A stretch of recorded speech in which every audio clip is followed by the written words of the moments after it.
यीशु मसीह का प्यारा वचन, पाँव को दीपक को राह को रोशन, ये है मसीह का प्यारा वचन, ये है वचन प्यारा।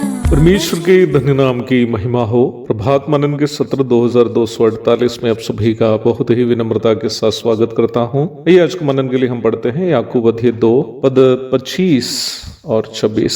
वैसे ही राहाब वेश्या भी जब उसने दूतों को अपने घर में उतारा और दूसरे मार्ग से विदा किया तो क्या कर्मों से धार्मिक ना ठहरी? अतः जैसे देह आत्मा बिना मरी हुई है, वैसा ही विश्वास भी कर्म बिना मरा हुआ है। अब्राहम के विश्वास का दृष्टांत देने के बाद याकूब राहाब नामक वेश्या स्त्री का दृष्टांत लेकर आ रहा है, ये कहने के लिए कि सही विश्वास कैसे एक व्यक्ति के प्रायोगिक जीवन में दिखाई देता है। 25वीं पद पढ़ने से पुनः एक गलत फहमी होने की संभावना है कि राहाब ने यहोशू के द्वारा कनान का जासूसी करने के लिए भेजे गए भेदियाओं को ग्रहण करने से और उन लोगों को सुरक्षित लौटाने से उसका उद्धार हुआ है या वो धर्मी ठहरी है। बल्कि वचन के उपदेश के अनुसार भी और याकूब की पत्री के विषय वस्तु के अनुसार भी ऐसी सोच गलत है। हम इस बात को पूर्व में भी देख चुके हैं कि उद्धार केवल और केवल विश्वास से ही संभव है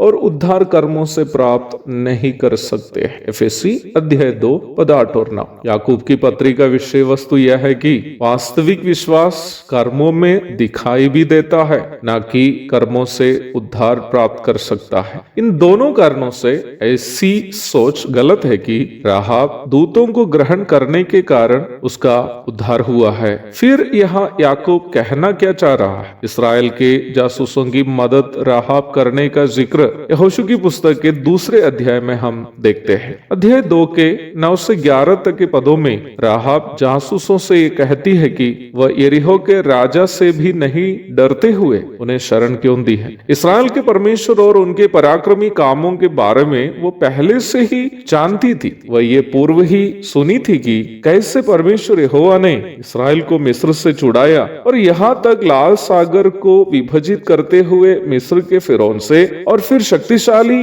अमोरी राजा लोग सीहोन और ओग आदि से भी उनकी रक्षा कैसे की है। यहोशू 2:11 में राहाब का एक प्रस्ताव हम इस प्रकार देखते हैं, तुम्हारा परमेश्वर यहोवा ऊपर के आकाश का और नीचे की पृथ्वी का परमेश्वर है। अर्थात राहाब जासूस लोग उसके घर पहुंचने के पूर्व ही यह विश्वास करती थी कि परमेश्वर यहोवा ही जीवित सच्चा परमेश्वर है। अपनी जान भी जोखिम में डालते हुए भी वह इस्राएल के भेदियाओं को शरण देने के लिए इस्राएल के परमेश्वर पर उसका विश्वास ही उन्हें प्रेरणा दी थी। कहने का तात्पर्य यह है कि जासूसों को शरण देने के द्वारा उसका उद्धार नहीं हुआ था, बल्कि उसका विश्वास उन्हें जासूसों को शरण देने के लिए उन्हें हिम्मत प्रदान किया। राहाब के दृष्टांत के द्वारा याकूब पुनः इस बात पर जोर दे रहा है कि वास्तविक विश्वास कर्मों के द्वारा दिखाई देता है। परमेश्वर पर हमारा विश्वास किसी से भी अधिक परमेश्वर से प्रेम करने और निम्न प्रेम परमेश्वर के लोगों के साथ बांटने के लिए हमें प्रेरित करता है। 26वीं पद में पुनः एक और उदाहरण याकूब कहते हुए हम देखते हैं, कोई भी मनुष्य के शरीर में आत्मा का वास कभी भी हम उसकी आत्मा को देखने के कारण एहसास नहीं करते। यदि वो मनुष्य चलता फिरता हो, बात करता हो या कोई अन्य काम करता हो तो हम ये समझ जाते हैं कि उसकी देह में आत्मा है। परंतु यदि वह